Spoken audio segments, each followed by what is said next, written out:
Good morning friends, मैं हूं आपका दोस्त संदीप सैनी और आप देख रहे हो इंडस्ट्रियल एक्सपर्ट। दोस्तों, आज का हमारा टॉपिक है safe level of current in the human body. मतलब एक ह्यूमन बॉडी कितने टाइम के लिए कितने एम्पियर को झेल सकती है जिससे इंसान की मौत नहीं होती।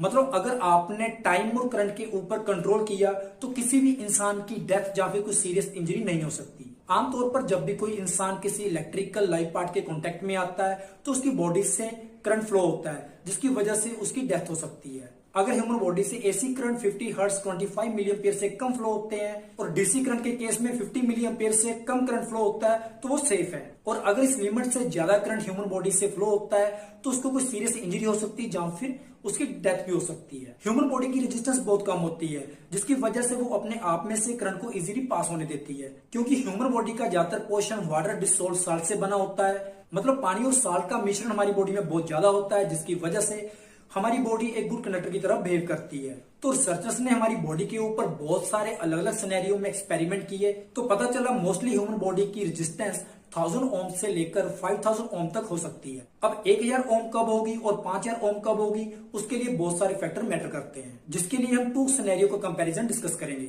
फर्स्ट केस है कोई इंसान बिना शूज के वेट स्किन के साथ वेट एरिया में अगर प्रेजेंट है तो उसकी बॉडी की रेजिस्टेंस 1000 ओम तक हो सकती है। सेकंड केस है कोई इंसान विद शूज ड्राई स्किन के साथ ड्राई एरिया में अगर प्रेजेंट है तो उसकी बॉडी की रेजिस्टेंस 5000 ओम तक इंक्रीज हो सकती है। अब हमें ह्यूमन बॉडी की रेजिस्टेंस और उसमें से पास होने वाले सेफ लेवल ऑफ करंट की वैल्यू भी मिल गई है। तो इसकी हेल्प से ओम्स लॉ को यूज करके हम safe level of maximum voltage की वैल्यू भी निकाल सकते हैं। इसको एक एग्जांपल की हेल्प से समझने की कोशिश करते हैं। जैसे कि आप चार्ट में देख सकते हो, यहाँ पे लिखा है calculate dangerous threshold voltage at the rate 2000 ओम। मतलब अगर हम यहाँ पे मान ले किसी पर्सन की बॉडी की रेजिस्टेंस वैल्यू 2000 ओम है तो कितनी मैक्सिमम वोल्टेज पे उस पर्सन की बॉडी से 25 मिली एम्पियर एसी करंट के केस में और 50 मिली एम्पियर डीसी करंट के केस में पास हो तो फिजिकली कोई नुकसान ना हो। तो यहाँ चार्ट में आप देख सकते हो एसी और डीसी सिस्टम के लिए ह्यूमन बॉडी की रेजिस्टेंस को हम 2000 ओम मान लेते हैं। थ्रेशोल्ड करंट की value 25 milli ampere AC system के लिए और 50 मिली एम्पियर डीसी सिस्टम के लिए। ओम्स लॉ के अकॉर्डिंग वोल्टेज की वैल्यू निकालने के लिए हमें करंट को रेजिस्टेंस की वैल्यू से मल्टीप्लाई करना पड़ता है। तो एसी सिस्टम में वोल्टेज की वैल्यू निकालने के लिए हम 25 मिली एम्पियर को 2000 ओम रेजिस्टेंस से मल्टीप्लाई करेंगे तो वोल्टेज की वैल्यू मिलती है 50 वोल्ट्स। और डीसी सिस्टम में वोल्टेज की वैल्यू निकालने के लिए हम 50 मिली एम्पियर को 2000 ओम से मल्टीप्लाई करेंगे तो डीसी वोल्टेज की वैल्यू मिलती है 100 वोल्ट्स। किसी 2000 ओम्स रेजिस्टेंस वाली ह्यूमन बॉडी से 25 मिली एम्पियर ड्रॉ होते हैं तो वो सेफ है। और अगर वो इंसान 50 वोल्ट से ज्यादा वोल्टेज के कांटेक्ट में आता है तो ये उसके लिए काफी डेंजरस सिचुएशन हो सकती है।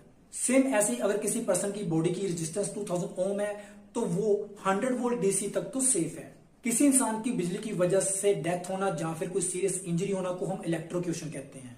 और इलेक्ट्रोक्यूशन 2 टाइप के होते हैं, डायरेक्ट कॉन्टैक्ट और इनडायरेक्ट कॉन्टैक्ट। अगर तो आप बिजली की वायर, केबल, टर्मिनल, क्लैंप या फिर कंडक्टर के कॉन्टैक्ट में आते हो तो उसे डायरेक्ट कॉन्टैक्ट बोलते हैं। बट अगर आप किसी मशीन की बॉडी या फिर किसी ऐसे कंडक्टिव पार्ट को टच करते हो जिसमें आइसोलेशन की प्रॉब्लम के कारण करंट फ्लो हो रहा हो उसे हम इनडायरेक्ट कॉन्टैक्ट कहते हैं। फॉर एग्जांपल वॉशिंग मशीन की बॉडी या फिर ट्रांसफार्मर की बॉडी वैसे तो कंडक्टिव पार्ट से आइसोलेट की जाती है, लेकिन अगर किसी वजह से आइसोलेशन फेल हो जाए तो इनकी बॉडी से करंट फ्लो हो सकता है। अब बात करते हैं फिजियोलॉजिकल इफेक्ट की। मतलब कितने मिली एम्पियर का करंट कितने टाइम के लिए अगर ह्यूमन बॉडी से पास होता है तो उसका हमारी बॉडी के ऊपर क्या इफेक्ट देखने को मिल सकता है। अगर तो 0.2 से लेकर 1 मिली एम्पियर तक हमारी बॉडी से पास होता है चाहे कितने भी टाइम के लिए तो हमारी बॉडी में सेंसेशन होगी। और अगर 1 मिनट की लिमिट तक 10 मिली एम्पियर से लेकर 16 मिली एम्पियर हमारी बॉडी से पास होता है तो हमारे मसल्स कॉन्ट्रैक्ट होना शुरू हो जाते हैं। थर्ड है 30 मिली एम्पियर। मतलब अगर आपकी बॉडी से 30 मिली एम्पियर 1 सेकंड के लिए पास होते हैं तो वो सेफ लिमिट है। अगर इससे ज्यादा टाइम या फिर ज्यादा एम्पियर आपकी बॉडी से पास होते हैं तो आपको ब्रीथिंग डिफिकल्टी शुरू हो जाएगी, मतलब आपको सांस लेने में प्रॉब्लम शुरू हो जाएगी। नेक्स्ट है अगर आपकी बॉडी से 30 टू 50 मिली एम्पियर पास होते हैं तो इरेगुलर हार्ट बीट शुरू हो जाएगी, मींस आपकी हार्ट बीट आपके कंट्रोल में नहीं रहेगी।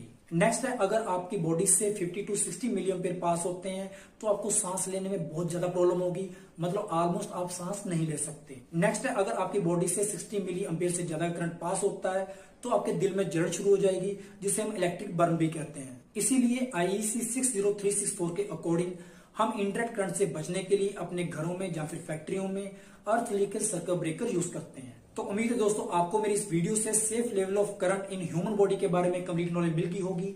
अगर आपको मेरी वीडियो अच्छी लगती है प्लीज लाइक एंड शेयर कीजिए और मेरी नई वीडियो का नोटिफिकेशन पाने के लिए प्लीज मेरे चैनल को सब्सक्राइब कीजिए। Thank you.